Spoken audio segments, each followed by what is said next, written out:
Football বিশ্বকাপের দীর্ঘ ৯৬ বছরের ইতিহাসে ২০২৬ সালের আসরটি হতে যাচ্ছে এক অনন্য নজির। আগের ৩২ পেরিয়ে যেখানে অংশগ্রহণ করবে ৪৮টি দেশ। ফুটবলের বিশ্বের মহাযজ্ঞ ২০২৬ ফিফা বিশ্বকাপের কিক অফ হতে ঘড়ির কাঁটায় আর মাত্র ৪০ দিন বাকি।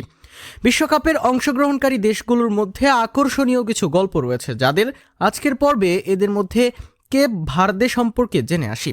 বিশ্বকাপে কারা এই কেপ ভার্দে, কোথা থেকে কিভাবে এলো? আফ্রিকার পশ্চিম উপকূলের কাছে অবস্থিত 10টি দ্বীপের একটি আগ্নেয় দ্বীপপুঞ্জ কেপ ভার্দে। মাত্র ৫,২৫,০০০ জনসংখ্যার এই ছোট্ট দ্বীপ রাষ্ট্রটি ব্লু শার্কস নামে খ্যাত। কেপ ভার্দের জনসংখ্যা ঢাকার জনসংখ্যার ৪২ ভাগের ১ ভাগ, মোট আয়তনে বাংলাদেশের ৩৬ ভাগের ১ ভাগ। তারাই পেয়ে গেল ২০২৬ সালের বিশ্বকাপের টিকিট। প্রথমবারের মতো বিশ্বমঞ্চে এসেছে কেপ ভার্দে, যদিও তাদের বিশ্বকাপে আসার জার্নিটা এতটাও সুখকর ছিল না।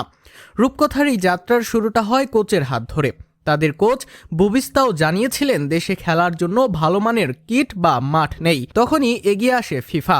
আফ্রিকান দেশ এই কেপ ভার্দের জন্য $1 বিলিয়ন সহায়তা করেছিল ফিফা। সেই প্রণোদনার অর্থ থেকেই দেশটি ইয়ুথ ফুটবলের উন্নয়নের জন্য Santiago Iceland artificial turf pitch বানিয়েছে। তারা ফিফার পাইলট ভার্সন সিরিজের বদৌলতে বিভিন্ন ফেডারেশনের সঙ্গে ফ্রেন্ডলি ম্যাচ খেলে নিজেদের ঝালিয়ে নিয়েছে, যেটি তাদের অনেকাংশেই সাহায্য করেছিল নিজেদের ঝালিয়ে নিয়ে বিশ্বকাপ ২০২৬-এর কোয়ালিফায়ারে সর্বোচ্চটা দেওয়ার ক্ষেত্রে। প্রথমবারের মতো বিশ্বকাপে অংশগ্রহণ করা কেপ ভার্দে বর্তমানে ফিফা র্যাঙ্কিংয়ের ৬৯ নম্বর পজিশনে অবস্থান করছে। দলটির প্রধান কোচ দেশটির সাবেক খেলোয়াড় বুবিস্তা।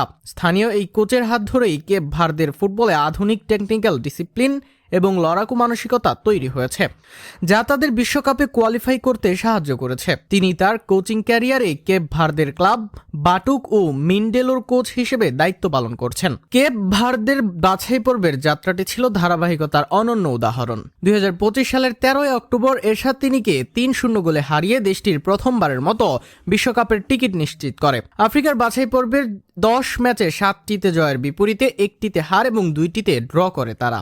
বিশ্বকাপ বাছাই পর্বে তারা ক্যামেরুন, লিবিয়ার বিপক্ষে জয়লাভ করে। কেপ ভার্দে বিশ্বকাপে গ্রুপ ডি-তে লড়বে, যেখানে নকআউট পর্বে যাওয়ার পথে তাদের লড়তে হবে ২ সাবেক বিশ্ব চ্যাম্পিয়ন এবং গত আসরে আর্জেন্টিনাকে রুখে দেয়া সৌদি আরবের বিপক্ষে। কেপ ভার্দের এই দলটিতে রয়েছে কিছু ভরসাযোগ্য ফুটবলার, যাদের মধ্যে অন্যতম ডাইলন লিভরামেন্টো, যিনি এবারের বিশ্বকাপের বাছাই পর্বে কেপ ভার্দের হয়ে সর্বোচ্চ 4টি গোল করেন। দলটির অধিনায়ক রাইট উইঙ্গার রায়ান মেন্ডেস দেশটির হয়ে এখন পর্যন্ত সর্বোচ্চ 22টি গোল জালে জড়িয়েছেন। সে বর্তমানে তুরস্কের সেকেন্ড টায়ারের দল ইগদির হয়ে খেলছে। ম্যানচেস্টার ইউনাইটেডের হয়ে ২০১৩-১৪ সিজনে খেলা সাবেক ফরওয়ার্ড বেবে কেপ ভার্দের হয়ে ২৭ ম্যাচে 6 গোল করেছেন। রূপকথার এই দলটিতে খেলোয়াড়দের মধ্যে সর্বনিম্ন বয়সী যে তার বয়স 22 বছর, আর খেলোয়াড়দের মধ্যে সর্বোচ্চ বয়সী 39 বছরের। দলটিতে 30-এর কোটা পার করা খেলোয়াড় আছেন 10 জন, বাকি সবার বয়স 22 থেকে 29-এর মধ্যে। কেপ ভার্দের বর্তমান দলে 9 জন বংশোদ্ভূত খেলোয়াড় রয়েছেন। তারা হলেন স্টিফেন মেরেইরা, জন্মগ্রহণ করেছেন ফ্রান্সে; জামিরো মন্টেইরো, গ্যাব্রি রদ্রিগুয়েস, জন্মেছেন নেদারল্যান্ডসে; রুবেন পিনা, রায়ান মেন্ডেস, ভিজিনহা, ভিডর দুয়ার্তে, লরোস দুয়ার্তে এবং ইয়ান্নিক সেমেডো। বিশ্বমঞ্চে কেপ ভার্দে প্রথমবার মাঠে নামবে 15 জুন স্পেনের বিপক্ষে। এরপর 22 জুন উরুগুয়ে এবং 27 জুন সৌদি আরবের বিপক্ষে খেলতে নামবে তারা। কেপ ভার্দের থেকে স্পেন ও উরুগুয়ে যোজনে এগিয়ে থাকবে। তবে বিশ্বকাপের ইতিহাসে প্রতি আসরে কোনো না কোনো অঘটনের জন্ম দেয়।